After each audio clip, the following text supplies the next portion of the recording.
السلام عليكم ورحمة الله وبركاته. أهلا بكم في الدرس رقم 3 من شرح تحليل البيانات باستخدام الإكسل.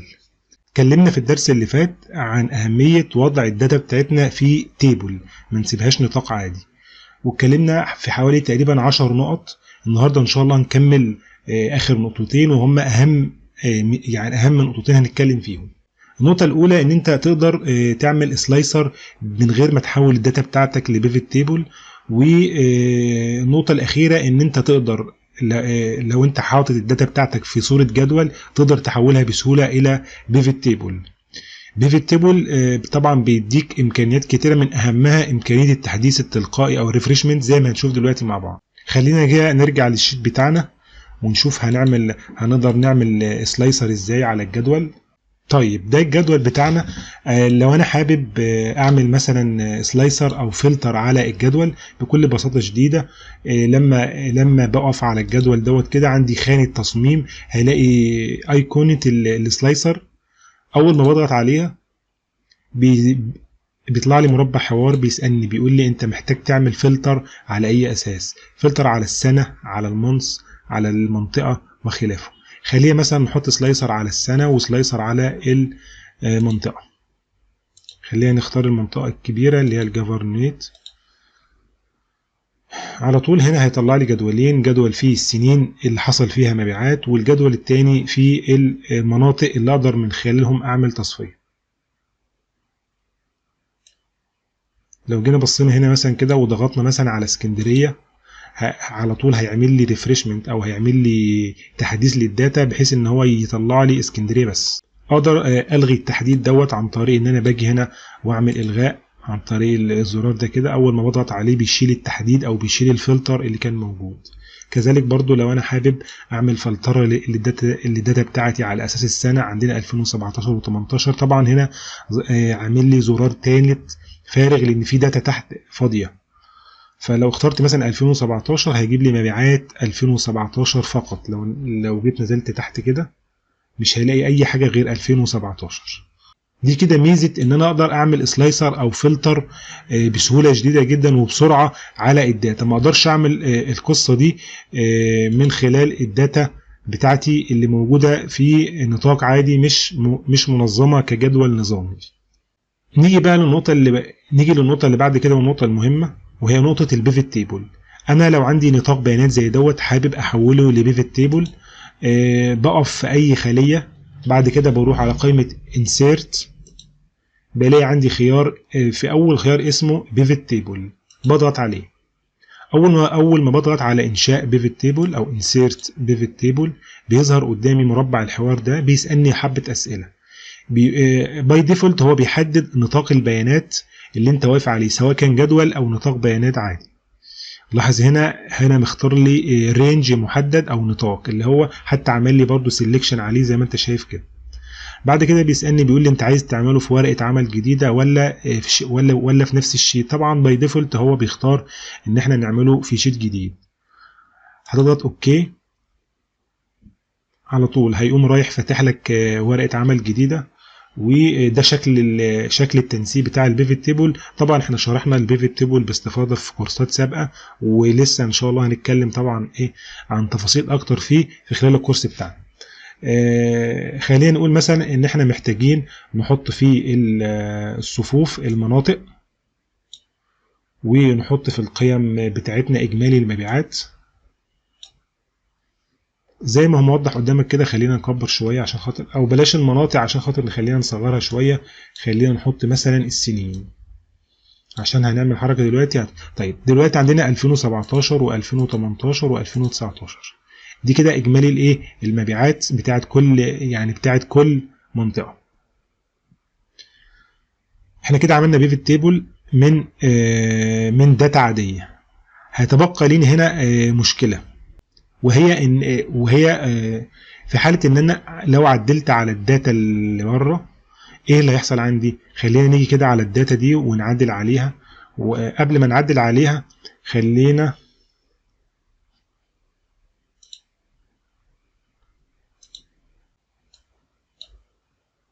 ايه هي المشكله ديت ان انا لو جيت عملت تحديث للبيانات اللي موجودة عندي في نطاق البيانات دوت، ايه اللي هيحصل؟ هل هيسمع في التيبل اللي احنا عملناه ولا مش هيسمع؟ هل هيسمع ولا مش هيسمع؟ طيب دلوقتي احنا مثلا عندنا هنا مبيعات 17 و18 و19. خلينا الاول عشان خاطر نتاكد من التحديث ده هيحصل ولا لا، هناخد الداتا دي كده ونعمل لها كنترول كوبي ونحطها هنا كده، ولكن نحطها كقيم بيست از فاليو عشان خاطر ما تتغيرش معانا بالايه بالتحديث يعني. نيجي مثلا ونكبرها كده عشان برضو ايه نبقى واخدين بالنا منها. نيجي على الداتا بتاعتنا اللي احنا عملنا عليها بيفت تيبل، وخلينا نغير شويه بيانات. يعني مثلا نيجي في الكميات دي مثلا ونخليها مثلا ايه، نحاول نصغرها كده. طبعا كل ده هيسمع معانا فين؟ في احنا دلوقتي ايه، غيرنا الارقام بحيث ان السيلز تقل شويه. نرجع للشيت بتاعنا ونشوف ايه اللي حصل. طبعا للوهله الاولى لو جينا بصينا للداتا بتاعتنا مش هنلاقيها اتغيرت، او المبيعات بتاعتنا ما اتغيرتش او ما اتحدثتش. عشان نحدثها بنقف على الجدول او على البيفت تيبل، بعد كده بنروح على قائمه انالايز، بنلاقي عندي هنا باتون اسمها داتا، فيها خيارين، يا اما تغيير مصدر البيانات change data source او ريفرش. لو ضغطت على ريفرش لاحظ معايا هنا الداتا اتغيرت، المبيعات هنا اتغيرت، ولكن بدليل ان هي اتغيرت عن المصدر الاساسي اللي احنا كاتبينه هنا. يعني لو قارنت الارقام دي بالارقام دي هتلاقيها اتغيرت. ده معناه ان احنا كده عملنا تحديث للداتا. نيجي بقى نعمل التحديث ده عباره عن ايه؟ عباره عن تغيير في البيانات. طيب خلينا نعمل التحديث دوت ونعمل حاجه اسمها اضافه بيانات. يعني انا لو جيت مثلا هنا كده وعملت اضافه او عملت سطر جديد، وليكن مثلا هنضيف مثلا مبيعات جديده. خلينا مثلا نضيف منطقه جديده مثلا. خلينا نضيف مثلا المنطقه دي مثلا القاهره.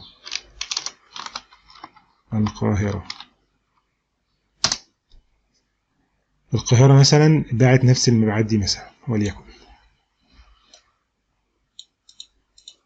تمام كده احنا عملنا خانة جديدة في الداتا. هل يا ترى لو عملت ريفرش هتسمع معايا ولا مش هتسمع؟ ده اللي هنعرفه دلوقتي مع بعض. هنيجي على الخانة دي كده او على البيفت تيبل ونعمل ريفرش من قائمة انالايز. هلاقي عندي زرار او باتون اسمه ريفرش، اضغط عليه. هضغط عليه كذا مرة، ما حصلش اي تغيير. ودوت عيب ان انت تعمل بيفت تيبل من نطاق بيانات عادي. هنشوف ايه الفرق بينه وبين ان احنا نعمل البيفت تيبل دوت من جدول البيانات بتاعنا. خلينا الاول عشان خاطر نضيف او نعمل ريفرش يعني للداتا دي لازما نعمل تغيير لمصدر البيانات. خلينا اول قبل ما نعمل تغيير لمصدر البيانات نشيل السنين ونحط المناطق اللي احنا غيرنا فيها عشان تسمع معانا، اللي هي كان اسمها المنطقة.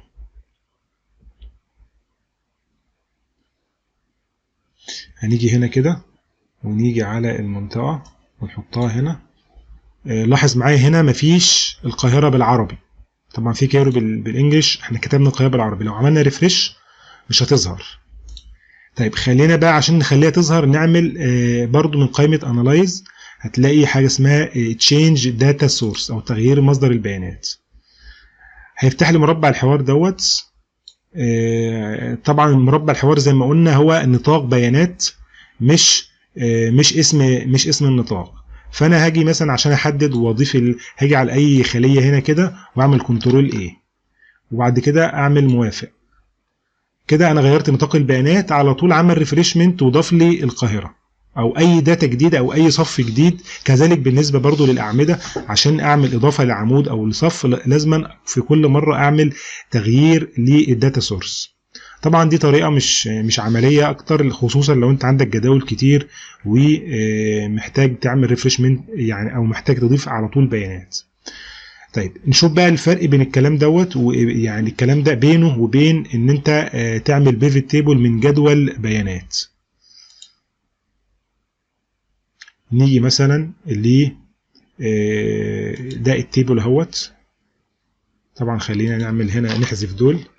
هقف في الجدول على طول، وبعد كده اعمل انسيرت بيفت تيبل. هو على طول باي ديفولت حدد لي الجدول اللي انا واقف فيه. لاحظ معايا هنا نسميه تيبل 2 مش نطاق زي ما كان مكتوب في المره الاولانيه. طبعا بيسالني انت في ورقه عمل جديده ولا هقول له طبعا ورقه عمل جديده. على طول فتح لي ورقه جديده وحط لي البيفت تيبل. خلينا نحط مثلا السنين اليرز في الصفوف والتوتال سيلز في القيم او الفاليوز، ونشوف هنا عندي. خلينا نكبر عشان تشوف كويس. عندي مبيعات 2017 و2018 بس في الجدول دوت. نفس ما عملنا المره اللي فاتت عشان نتاكد برضو التحديث بيتم. هاخد البيانات دي كوبي واحطها على جنب كده قدامي. احطها طبعا بيست از فاليوز عشان خاطر ما ينسخش الارتباط بتاعها، بينسخها كقيم فقط يعني. بعد كده هروح واعدل في الداتا بتاعتي دي، وليكن مثلا نيجي هنا مثلا ونغير الكميات بحيث ان هي تقلل في المبيعات، بحيث يبقى تغيير ملحوظ يعني. طبعا انا هنا غيرت يعني الكميات كلها خدتها وحايد، فبالتالي البيع هيقل جامد. فهنروح هنا كده ونشوف ايه اللي حصل. ما حصلش اي تغيير لحد ما اروح على قائمه انالايز واعمل ريفريش. اول ما بعمل ريفريش على طول عمل تحديث للخانات الفاضيه، ورقم المبيعات اختلف. هنا كان 111 بقى هنا 110، يعني اول 3 ارقام. دي مبيعات 17 لان كل التعديل اللي عملته على تعديل او على مبيعات 2017. طيب نيجي برضو نعمل تعديل للداتا برضو ونضيف خانة جديدة او نضيف سنة جديدة ونشوف هل هتسمع ولا مش هتسمع. نيجي مثلا هنا كده ونحط مثلا خلينا اول نشيل اي اسمه دوت اي فلتر معمول على الداتا دي عشان نشوف برضو اخر خانة كان مكتوب فيها ايه. طبعا عندنا هنا خانات فاضية. خلينا نعمل دي 2019 ودي 2019 ودي 2019. هنضيف مثلا اي رقم، يعني ايه اي رقم كده، وخلينا نروح نعمل ريفريش على البيفت تيبل. في المره الاولانيه لما عملنا ريفريش الصف الجديد ما سمعش معانا غير لما دخلنا وعملنا تغيير للداتا سورس. هاجي هنا كده واعمل من قائمه انالايز اعمل ريفريش. لاحظ معايا على طول 2019 انضافت. طبعا هنا هو هنا عامل مجموع من السيلز. احنا طبعا مش عايزين مجموع، او عايزين مجموع فعلا. هنا طبعا ما سمعش السيلز في 2019. ليه؟ لان هنا مش موجوده في التوتال سيلز. التوتال سيلز هنا زيرو، البيانات مش كامله يعني. الشايف في الموضوع ان هو جاب 2019 واي داتا هتنضاف جديده هتسمع على طول في البيفت تيبل. ودي ميزه قويه جدا بتتيح ليك ان انت مش كل مره هتضيف بيانات هتروح وتعدل مصدر البيانات في التيبل بتاعك. تقدر كمان تعمل التحديث ده بشكل تلقائي عن طريق ان انت تقف في اي مكان في البيفت تيبل. بعد كده بتروح على اوبشن او خيارات الخاصه بالبيفت تيبل. عندي هنا خيار او يعني مربع الحوار دوت بيديني كذا خيار اقدر من خلاله ان انا اعمل ريفريشمنت للداتا على طول. عندي قائمه اسمها بيانات. عندي خيار هنا مش متحدد اسمه تحديث البيانات عند فتح الملف. هاجي عليها واعمل عليها علامه صح واعمل اوكي. كده انت ضمنت في كل مره هتفتح فيها الملف هيعمل ريفريشمنت لمصدر الداتا على طول. طيب خلينا كده نعدل هنا في البيفت تيبل دوت وناخد مثال تاني على تحديث البيانات برضو. وهو مثلا لو انا عندي رسم بياني مثلا بيوضح بيع المناطق. نيجي مثلا المناطق وعاوز اعمل رسم بياني هنا. خلينا نحذف دي كده. هنلاقي برضو ان هو لو عملت كده مثلا قمت رايح عامل انشاء رسم بياني. وخلينا نشوف بقى الرسم البياني ايه اللي هيحصل فيه. خلينا برضو نضيف سلايسر. نضيف سلايسر مثلا على السنة.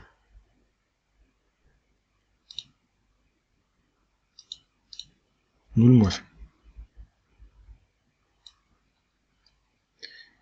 ركز معايا في الكام خطوه اللي جايه دلوقتي. انا عندي ايه؟ انا عندي هنا سلايسر او فلتر على السنه، وعندي رسم بياني بيوضح يعني اجمالي المبيعات مقارنه بالمناطق.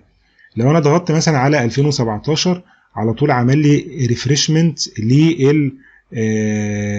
للداتا بتاعتنا لمبيعات 2017 بس. طيب لو جيت وعملت 2018 على طول بيتحول معايا الرسم البياني ل 2018 2019 كذلك. طبعا 2019 زيرو لان احنا ضايفينها بايدينا وما كانش فيها مبيعات. ده كده لما بنيجي نعمل رسم بياني من البيفت تيبل ظهر معايا بالشكل دوت. خلينا برضو نعمل رسم بياني من الداتا على طول ونشوف ايه اللي هيحصل. لو انا مثلا اخدت مثلا التوتال سيلز وعملت كنترول مع المنطقه وقلت له اعمل لي انسيرت شارتس، عايز مثلا رسم بياني يعني بيوضح. لاحظ معايا هنا كده بقى ايه اللي هيحصل دلوقتي. لو انا جيت مثلا هنا في التريتوري او مثلا الشهور وعملت فلتر، لو انا مثلا عملت هنا مثلا فلتر وقلت مثلا هات لي مثلا مبيعات اسكندريه بس، شفت الرسم البياني اختفى معايا ليه؟